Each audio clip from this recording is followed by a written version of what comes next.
সকলকে স্বাগত জানিয়ে শুরু করছি নতুন আরেকটি ভিডিও।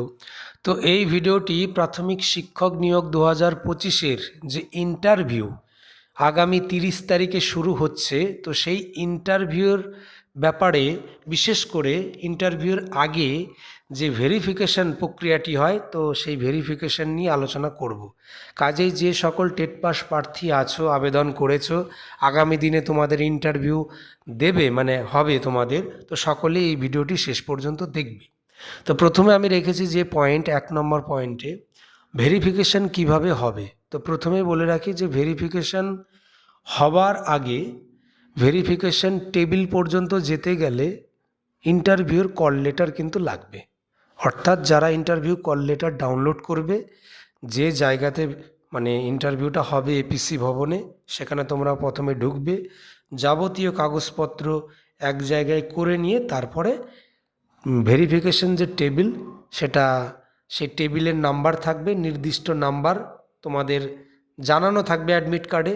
দেখা গেল কারোর 8 নম্বর টেবিলে যদি ইন্টারভিউ হয়, তাহলে ভেরিফিকেশনটাও কিন্তু 8 নম্বর টেবিলেই হবে। দুটো করে সেট থাকবে, ভেরিফিকেশন টেবিলের জন্য একটা সেট আর ইন্টারভিউর হবার জন্য আর একটা সেট। ঠিক আছে, এবার ভেরিফিকেশন টেবিলে তুমি গেলে, ভেরিফিকেশনটা শুরু হলো। ভেরিফিকেশনে মূলত কোন কোন ডকুমেন্টস লাগবেই তার লিস্ট, যে কল লেটার তোমরা ডাউনলোড করবে, তো সেখানে পর্ষদের তরফ থেকে নোটিশ দেয়া হয় কল লেটার ডাউনলোড করতে গেলে কিভাবে করবে, কাদের হবে, কারা কল লেটার ডাউনলোড করতে পারবে। যেমন 30 এবং 31 তারিখ শুধুমাত্র ইংরেজি মিডিয়ামের প্রার্থীরা আবেদন মানে যারা করেছিল তাদের ইন্টারভিউটা হচ্ছে। কাজেই তাদের রোল নম্বরে বা রেজিস্ট্রেশন নাম্বারে কিন্তু কল লেটার ডাউনলোড শুরু হয়েছে। বাদবাকি যারা বাংলা মিডিয়ামের আছে তারা কিন্তু এখন কল লেটার ডাউনলোড করতে পারবে না।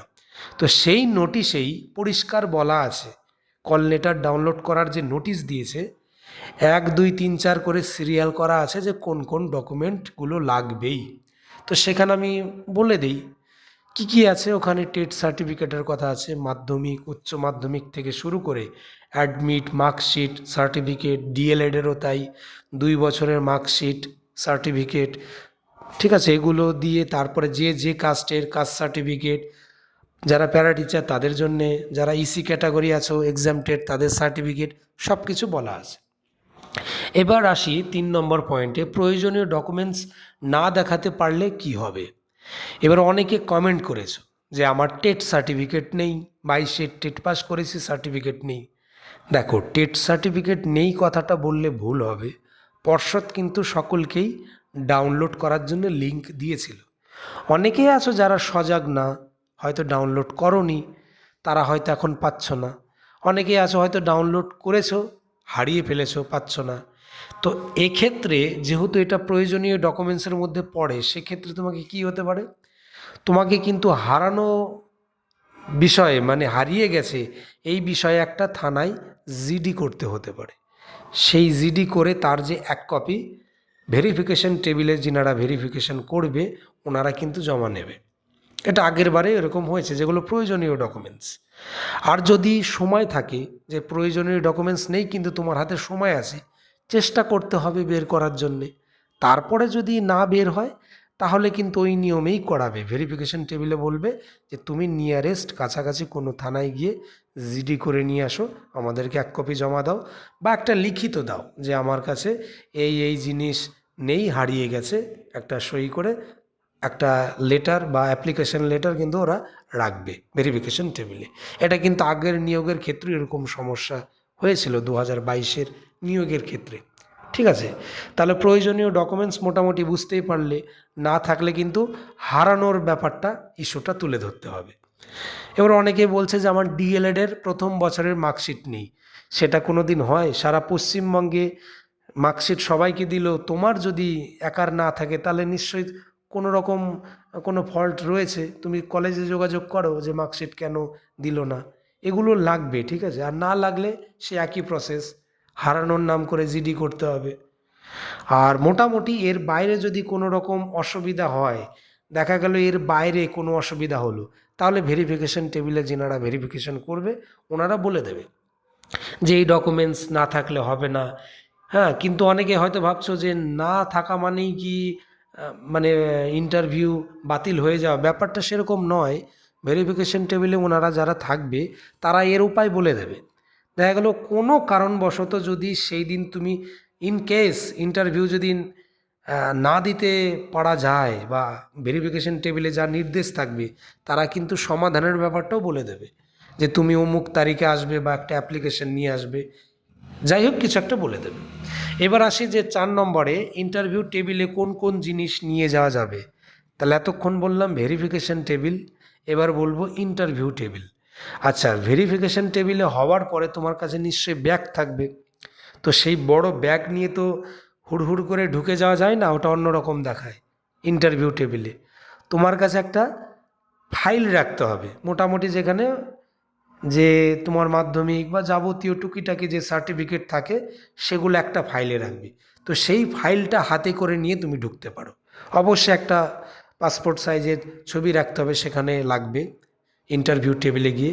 তো সেখানে গিয়ে সিগনেচার করাবে, তারপরে যেরকম হয় ডেমো দিয়ে শুরু হয়, বা অনেক ক্ষেত্রে ডেমো পরেও নেয়। এটা ইন্টারভিউ টেবিলের ব্যাপার। এর মাঝে একটা কথা বলে রাখি, অনেকেই ভাবছো যে যে ইন্টারভিউ মানে টেবিলে যাওয়ার আগে ভেরিফিকেশন থেকে বাদ যাওয়ার সম্ভাবনা কখন থাকে। আমি এর আগের ভিডিওতেও বলেছিলাম যে কেউ যদি ভুয়ো কাগজপত্র নিয়ে যাও, ভুয়ো মানে ডুপ্লিকেট, যে আদতে তোমার কাছে সেটা মানে নেই, নকল সার্টিফিকেট নিয়ে গেছো, তুমি ডিএলএড কোনো দিন করোইনি, ডিএলএডের সার্টিফিকেট নিয়ে গেছো বানিয়ে, বা তুমি কাস্ট সার্টিফিকেট তোমার নেই, মিথ্যা করে জাল সার্টিফিকেট নিয়ে গেছো, সেক্ষেত্রে কিন্তু প্রবলেম হবে, ইন্টারভিউ তো বাতিল হবেই, এমনকি পুলিশের হাতে তুলে দেবে। এইবার অনেকে বলছে যে আমার সার্টিফিকেট পরে হয়েছে, সেই প্রসঙ্গ আবার আলাদা। সার্টিফিকেট পরে হওয়া মানে সেটা কিন্তু ডুপ্লিকেট নয়। অনেকে হয়তো ইডব্লিউএস সার্টিফিকেট পরে বানিয়েছে, তার মানে কি সেটা ডুপ্লিকেট? না, সেটা আসল। এবার সেটা অ্যাড করা যাবে কি না, আমি আগের ভিডিওতে আবার বলেছিলাম, সে ওবিসি সংক্রান্ত হোক, ইডব্লিউএস হোক, এসসির ব্যাপার হোক, যে আগে জেনারেল পরে হয়েছে, এই টোটাল জিনিসটা তুমি যদি পরে বের করে থাকো, সার্টিফিকেট যদি আসল হয়, তুমি সেটা নিয়ে যাবে, নিয়ে গিয়ে ব্যাপারটা বলবে যে স্যার আমার এরকম প্রবলেম ছিল, আগে আমি জেনারেল ছিলাম, পরে আমি ওবিসি তালিকাভুক্ত হয়ে সার্টিফিকেটটা পরে পেয়েছি। তো দেখবেন ওনারা মানে সদুত্তর দিয়ে দেবে যে হ্যাঁ এটা অ্যাড করা যাবে, কারেকশন করে দেবে যদি করা যায়। আর যদি না করা যায় তার মানে এই না যে তোমার ইন্টারভিউ বাতিল। ইন্টারভিউ বাতিল তখনই হয় যদি সার্টিফিকেট ডুপ্লিকেট থাকে, এর আগে কিন্তু ইন্টারভিউ বাতিল করবে না। আর যদি কোনো সার্টিফিকেট না নিয়ে যাওয়া হয়, সেক্ষেত্রে ওই যে হারানোর ব্যাপার বলবে, ঠিক আছে। তো ইন্টারভিউ মানে তুমি দিতে যাবে, সঙ্গে সঙ্গে যে কোনো কিছু না পাওয়া মানে ইন্টারভিউ বাতিল হয়ে যায়, এই ধারণাটা কিন্তু ভুল। এই ধারণা যাদের আছে, এই ধারণা কিন্তু ঠিক নয়। ভেরিফিকেশন মানেই তোমার ওটা ভালোর জন্য করছে। তারপর অনেকে বলবে এক্সট্রা কারিকুলাম সার্টিফিকেট আমার আছে, এটা রাজ্য স্তরের কিনা কেন্দ্র স্তরের বুঝতে পারছি না, তবে 1 নম্বর পাবো কি না। অবশ্যই তুমি সেটা নিয়ে যাবে, নিয়ে গিয়ে তারা যদি বলে যে হ্যাঁ এটা হবে, তাহলে তারা 1 নম্বর দিয়ে দেবে, তোমার দেখাতে তো কোনো দোষ নেই। আবারও বলছি, সার্টিফিকেট নকল না হলেই হলো, নকল হইতে সাবধান। নকল হলেই তবেই কিন্তু তোমার ইন্টারভিউ বাতিল হবে। তোমার কাস্ট সার্টিফিকেট তুমি করে গেছো নকল করে, তুমি কাস্ট সার্টিফিকেটের যে নাম্বার সেটা ওয়েবসাইটে চেক করলে দেখা যাচ্ছে তোমার নামে নেই, তাহলে তো হবেই, তোমাকে মানে থানায় তুলে দেবে। তাহলে ওসব যেন না হয়, অরিজিনাল কাগজপত্র থাকবে, তুমি দেখাবে, সেই অনুযায়ী দেবে। এবার অনেকে বলবে যে যদি কোনো কারণে এসসি ছিল সেটা যদি না দেখাতে পারে, তারা আপনি এসসি জিনিসটা কেটে দেবে, কেটে দিয়ে তুমি জেনারেল হয়ে যাবে। আর জেনারেল হতে গেলে ক্রাইটেরিয়া লাগে জেনারেলের 90 থাকতে হবে। এবার সেক্ষেত্রে তোমার যদি 90 না থাকে তখন তোমাকে দিতে দেবে না। এবার তুমি যদি বলো এত কিছু কি করে বুঝবে, যারা যারা ভেরিফিকেশন করবে তাদের কাছে সমস্ত তালিকা রয়েছে, যে কোন সালের মাধ্যমিকে কত নম্বর, কোন সালের মাধ্যমিকে অ্যাডিশনাল নাম্বার ছিল, কোন মানে সালের উচ্চ মাধ্যমিকে বেস্ট অফ 5-এর নাম্বার কিভাবে যোগ হতো, সমস্ত তালিকা ভেরিফিকেশন টেবিলে রয়েছে। তুমি বলো আর না বলো, তোমার ওই সার্টিফিকেট দেখানো মাত্রই তারা বুঝে যাবে, ক্যালকুলেটারে তারা দেখবেন নাম্বার ঠিক আছে কি না, ভুল থাকলে কারেকশন করে দেবে, ল্যাপটপ নিয়ে থাকে ওখানে, তোমার রোল নম্বর আইডি তারা চেক করে আবার কারেকশন করে ঠিকঠাক করে তবেই তোমাকে ইন্টারভিউ টেবিলে পাঠাবে, তার আগে না। তো এটাই ছিল মোটামুটি যে প্রাথমিকের যে ইন্টারভিউ শুরু হচ্ছে ধাপে ধাপে সমস্ত মিডিয়ামের হবে। প্রথম দিকে এই ইংলিশ বা হিন্দি বলো এগুলো আগে হয়, কারণ এগুলোর প্রার্থীর সংখ্যা কম, আর প্রথম দিকে শুরু করতে গেলে তো আর বেশি প্রার্থী নিয়ে শুরু করাটা সম্ভব নয়। সেই জন্য অল্প প্রার্থী যে মিডিয়ামে আছে তাদেরকে নিয়েই শুরু হয় প্রতিবার। এবার অনেকে বলবে যে বাংলা মিডিয়ামের কোন জেলার কবে হবে সেইটা বলা মুশকিল। প্রতি বছরের মতন যে এক নিয়মে করবে তা কিন্তু না। দেখা গেল এই যে সমস্ত আদার্স মিডিয়াম আছে ইংলিশ, হিন্দি, উর্দু, সাঁওতালি হয়ে যাওয়ার পর যেটা উত্তরবঙ্গের জেলা থেকেও কিন্তু আরম্ভ করতে পারে, কোচবিহার। আবার একটা উত্তরবঙ্গের জেলা শেষ হওয়ার পর আবার দক্ষিণবঙ্গ থেকে আরম্ভ করতে পারে একটা জেলা। এটা পুরোপুরি নির্ভর করবে পর্ষদের ওপরে। তবুও একটা কথা বলবো, ইন্টারভিউর যে কল লেটার সেটা আজকে ডাউনলোড মানেই যে কালকে ইন্টারভিউ এমনটা হবে না। কারণ তুমি যদি কোচবিহারের থাকো তোমাকে অন্তত পক্ষে 6 দিন 7 দিন আগে কিন্তু জানাতেই হবে। কাজেই এরকম গ্যাপ থাকবেই, 6 দিন 7 দিন বা 10 দিন 12 দিন আগে জানিয়ে দেয় যে এই জেলার ইন্টারভিউর কল লেটার শুরু হয়েছে, তোমরা ডাউনলোড করে নাও। ঠিক আছে, তখন তোমরা টাইমটা দেখতে পারবে ফার্স্ট হাফে নাকি সেকেন্ড হাফে। প্রতিদিন 2টো হাফে হয়। পরবর্তীতে টেবিল সংখ্যাটাও বাড়বে। প্রথমে 5টা থেকে 10টা টেবিলেই হয়, পরবর্তীতে 15টা 20টা 30টা। এর আগের বারে ছিল হায়েস্ট 30টা টেবিল। এবার হয়তো আরও বেশি বাড়বে, যেহেতু প্রার্থীর সংখ্যা বেশি বাড়ার সম্ভাবনা রয়েছে। এইভাবেই চলবে। আর ইন্টারভিউটা কিন্তু খুব তাড়াতাড়ি যে হয়ে যাবে 1 মাসের মধ্যে তা না, খুব লং টার্ম প্রসেস। এক 2 মাসে সম্ভব না, যেহেতু এক জায়গায় ইন্টারভিউটা হয়, বহু দূর দূরান্ত থেকে মানে এপিসি ভবনে হয়, সেই জন্যে অনেকটা সময় লাগে, অনেকটা দিন লাগে ইন্টারভিউ শেষ হতে। আর একদম আগেকার প্রসেস ছিল আলাদা, সেটা জেলা ভিত্তিক হতো। তার ব্যাপারটা ছিল অন্যরকম, তাড়াতাড়ি 7 দিনে 10 দিনে কমপ্লিট হয়ে যেত। এখন সেই ব্যাপারটা নেই, অন ক্যামেরায় হয়, অনেকটা সময় নিয়ে হয়। অর্থাৎ কেউ ঢুকলো 1 মিনিট ইন্টারভিউ শেষ এমনটা আর না, গড়ে 5 মিনিট করে লাগবেই সময়, গড়ে। এবার ওপরে 10 মিনিটও লাগে। তার উপরে যদি মানে ধরা যায় কিছু কিছু প্রার্থীর 20 মিনিট 22 মিনিট করেও কিন্তু ইন্টারভিউ নেয়। তো টাইমটা কোনোভাবেই ফিক্সড নয়, মানে যারা থাকবে ইন্টারভিউ টেবিলে তাদের উপরে সমস্ত কিছু নির্ভর করে।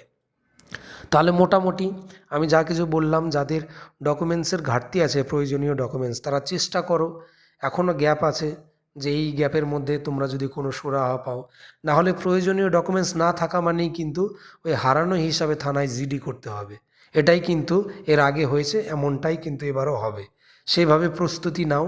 আর ভেরিফিকেশান টেবিলে ঠিক মতন ভেরিফিকেশান হলেই কিন্তু তুমি চিন্তা মুক্ত হতে পারবে। আর তোমার মাথায় যদি এখন আগোছালো ভাব থাকে, হাবিজাবি ভাব যে কি করব, তাহলে কিন্তু ইন্টারভিউ ভালো দেয়া যায় না। তাই এইটুকু মোটামুটি মাথায় রেখে সামনের দিনগুলো মানে এগোতে থাকো। যারা বাংলা মিডিয়ামের বিশেষ করে আছো তাদের কিন্তু আগামী মাসখানেকের মধ্যেই কিন্তু স্টার্ট হয়ে যাবে। প্রথমে ইংরেজি, হিন্দি, উর্দু এগুলো হতেই আগামী মাসখানেকের মধ্যে আরম্ভ হবেই। জানুয়ারির শেষের দিকে কি মাঝামাঝি থেকে বাংলা মিডিয়ামেরটা কিন্তু শুরু হয়ে যাবে। তো এই ভিডিওতে এইটুকু ইনফরমেশন ছিল। যদি কারোর কোনো কোশ্চেন থাকে এই ভেরিফিকেশান নিয়ে বা ইন্টারভিউ রিলেটেড কোনো কোশ্চেন থাকে, অবশ্যই প্রশ্ন করো, তার উত্তর আমি কমেন্টের মাধ্যমে দেওয়ার চেষ্টা করব। আর একটি রিকোয়েস্ট, যারা এখনও আমার এই চ্যানেলটিকে সাবস্ক্রাইব করনি, দয়া করে চ্যানেলটিকে সাবস্ক্রাইব করে আমার এই চ্যানেলের পাশে থেকো।